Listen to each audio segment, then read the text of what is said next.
Vlogger nga nagsakit sa totoy bilang content sa social media ginpatawag na sang kawayan LGU.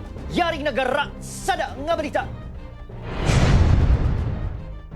Nagatubang sa kawayan LGU ang 18 anyos sa si Jomon Granada. Ang vlogger nga nagsakit sa totoy bilang content. Pero ikaw ang aking pinili. Ginsumon si Jomon kaupo ng ginikanan sa presensya sa Animal Rights Group sa Municipal Veterinarian Office. 4 ka bulan ang tutoy sa video.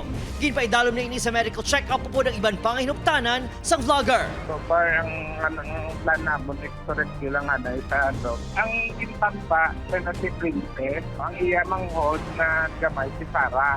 Medyo atap sila sa tao, ng trauma, especially si Princess.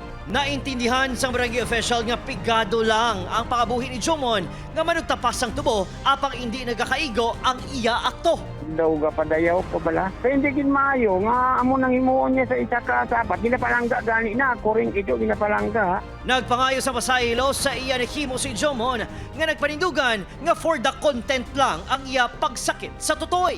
Uy, ko kabalo nga sala gali. Grabe, dili ko ka basa sa iba ng comment. Uy, ko ibasa gani ang iba ng comment. Kay grabe, sakit yung mga comment. Grabe gali nga, kaagid na sa mga tao sa ako.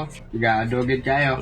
Gusto mo makasweldo po sa Facebook din. Plano sa LGU ay paidalom sa community service ng vlogger bilang penalidad. Natala na nga magsapol ang Animal Rights Group ug LGU ango sa ipasaka nga reklamo.